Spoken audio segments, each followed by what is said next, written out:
Malaysia মধ্যপ্রাচ্যের পর বাংলাদেশের সবচেয়ে বড় বৈদেশিক শ্রমবাজার।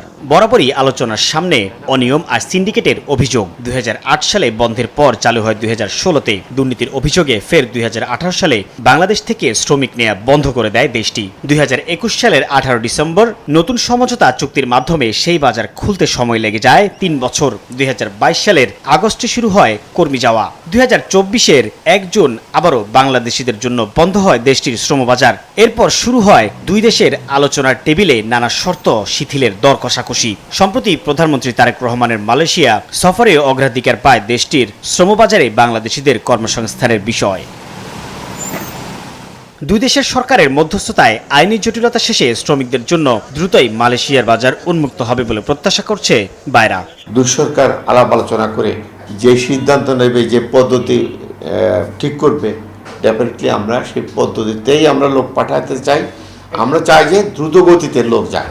সিন্ডিকেট, দুর্নীতির মতো নানা বিতর্কিত বিষয় এড়াতে এজেন্সি ও সরকারকে সমন্বিত উদ্যোগে কাজ করতে হবে বলে মনে করেন জনশক্তি রফতানিকারকরা। সরকার রিক্রুটিং এজেন্ট এবং সেক্টরের প্রতি ইতিবাচক একটা ভূমিকা নেবে। আমরা সম্মান স্বীকৃতি পাবো, তবেই তো আমরা উৎসাহিত হব। আমরা গভর্নমেন্টের এজেন্ডা বাস্তবায়নের জন্য কাজ করতে চাই। তাদের যে মিনিমাম চাকরি দিবে বলেছে, আমরা জনশক্তি রপ্তানি করে তার একটা বিরাট অংশ সেখানে কাউন্ট হতে পারে।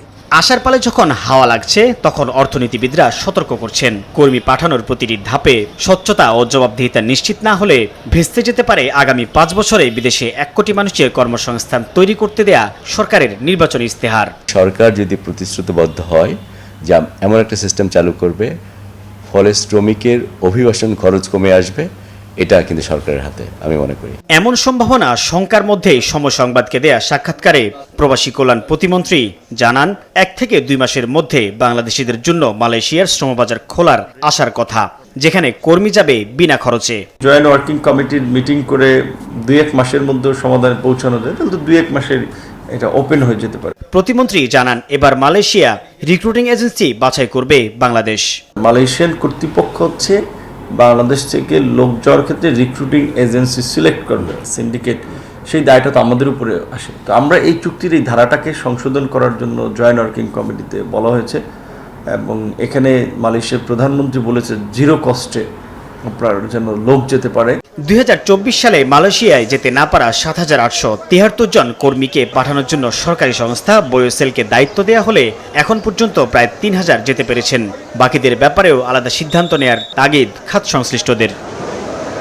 হ্যাঁ বন্ধুরা, দীর্ঘদিন পর পুনরায় আবারও কিন্তু খুলছে মালয়েশিয়ার শ্রমবাজার এবং এই বাজারটাতে বাংলাদেশ থেকে প্রচুর কর্মী কিন্তু এখন এই সময়ে যাওয়ার কিন্তু সম্ভাবনা আছে। বাংলাদেশ গভর্নমেন্ট অলরেডি কিন্তু কথাবার্তা বলে সব কিছু কিন্তু ফাইনাল করেছেন। এখন শুধুমাত্র মালয়েশিয়া থেকে কিছু প্রতিনিধি আসবে, বাংলাদেশ গভর্নমেন্টের সাথে পুনরায় আবারও কিন্তু আরেকটা বৈঠক হবে এবং এখানে কিন্তু বিস্তারিত বিষয়গুলো আমরা জানতে পারবো যে মালয়েশিয়ার কলিং ভিসাতে কী পরিমাণে কর্মী তারা নিতে চাচ্ছে, তারা কোন কোন সেক্টরে কর্মীগুলো নিবে, কেমন খরচ আমাদের বাংলাদেশ থেকে যেতে গেলে লাগতে পারে, বিস্তারিত বিষয় সম্পর্কে আমরা কিন্তু জানতে পারবো। তবে বাংলাদেশ গভর্নমেন্ট চাচ্ছে যেন এই দেশটাতে পুনরায় যাওয়ার ব্যাপারে খুবই কম খরচে বাংলাদেশ থেকে কর্মীগুলা আসলে পাঠাতে পারে, অভিবাসন ব্যয়টা যেন কমে আর আগের মতন সিন্ডিকেট যেন না থাকে। তো এটা আসলে খুবই ভালো খবর যে বাংলাদেশ থেকে পুনরায় আমরা আবারও কিন্তু এই দেশটিতে ঢুকতে পারবো এবং আমাদের অভিবাসন ব্যয়টা অনেক কমিয়ে বাংলাদেশ গভর্নমেন্ট আবারও কিন্তু চেষ্টা করছে আমাদের বাংলাদেশ থেকে সিন্ডিকেটটা ভেঙে সাধারণভাবে কর্মী যাওয়ার যে প্রসেসটা সেটা যেন করতে পারে এবং এজেন্সিদের গ্রেডিংয়ের আওতাভুক্ত করে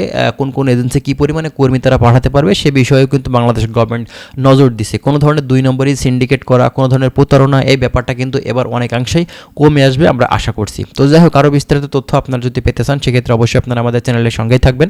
আমরা চেষ্টা করছি বিভিন্ন ধরনের গুরুত্বপূর্ণ আপডেট ইনফরমেশনগুলো আপনাদের মাঝে প্রোভাইড করার। ভালো থাকবেন, আল্লাহ হাফেজ।